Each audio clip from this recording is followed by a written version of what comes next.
Bonjour les amis, j'espère que vous allez bien. Dans cette vidéo, nous allons essayer de faire le lien entre deux pages. Donc on va faire le lien entre la page d'accueil Home et la nouvelle page que nous avons créée dans la précédente vidéo, Activity Detail. Qu'est-ce que je vais faire? Je vais essayer de récupérer l'ID de l'activité sélectionnée et afficher son détail dans la page Activity Detail. Donc, une fois je clique sur une activité quelconque, par exemple Surf Survivor, je veux aller à la page Activity Detail et afficher le détail de cette activité. Donc, je reviens à tab1.page.html qui se trouve sous le dossier tab 1 et venir ici à une carte et utiliser router link égale. Et je vais revenir à approuting.module.ts et on va récupérer le chemin vers cette page, c'est Activity Detail. CTRL C, slash, et j'enregistre. Je reviens à mon application et je vais cliquer par exemple sur n'importe quelle activité. Ça doit me ramener à la page Activity Detail. Par exemple, c'est Kayaking Tour. Et ça me ramène à la page Activity Detail. Et si par exemple je veux faire précédent, j'ai pas moyen. Donc je dois implémenter cette fonctionnalité. Avec Ionic 3, ça a été par défaut intégré, mais maintenant c'est pas le cas. Donc on va essayer de faire ça très rapidement et très facilement pour qu'on puisse faire précédent parce que on va tout simplement rester bloqué sur cette page Activity Detail. Donc on doit avoir un moyen pour revenir en arrière. Donc je vais aller à activitydetail.page.html et je vais utiliser un composant Ion Buttons. Donc après Ion Toolbar, Ion Buttons, pluriel, et à l'intérieur Ion Back Button. Et ici, je vais ajouter un attribut slot égale back, start. Et j'enregistre.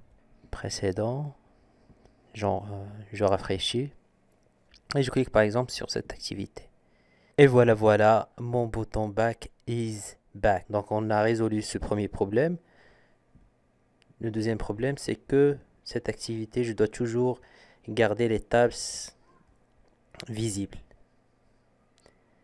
Parce que, comme vous voyez, lorsque j'ai cliqué sur une activité, les tabs disparaissent. Donc, on va essayer de résoudre ce problème aussi. Et pour résoudre ce problème, on doit comprendre la situation.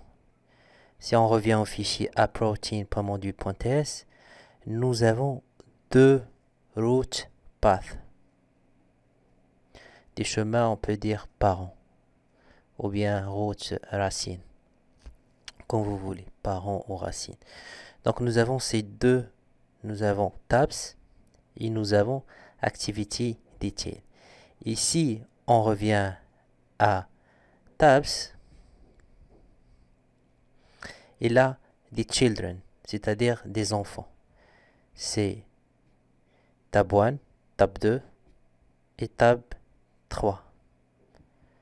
Donc, pour résoudre ce problème, il faut venir ici, copier cette ligne, Activity Detail, Path,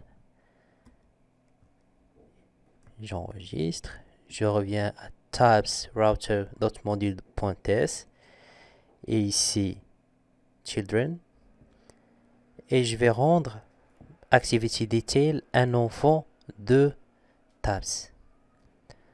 De route path tabs, ça va devenir le parent de Activity Detail. Et j'enregistre. Ici, je dois rajouter un autre point parce que tabs et Activity Detail ne sont pas sur le même niveau. Donc, je dois revenir en arrière pour que je puisse accéder à Activity Detail.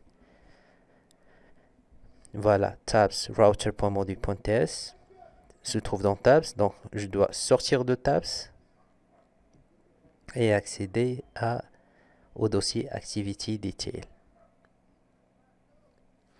Maintenant, je vais enregistrer et je vais essayer une autre fois pour voir si ça va fonctionner ou non. Voilà notre application Survivor. Pourquoi ça marche pas? Je dois revenir à tab.page.html et je dois supprimer le slash parce que Activity Detail n'est plus un root path, c'est un child path. Donc j'enregistre et je vais cliquer par exemple sur Sea Kayaking Tour et comme vous voyez Activity Detail et on garde toujours les tabs ici. C'est magnifique. Voilà, donc c'est tout ce qui concerne cette vidéo. Si vous avez des questions, n'hésitez pas. Et à la prochaine vidéo, je vais vous montrer comment envoyer des paramètres entre pages. Merci et à la prochaine. Bye bye.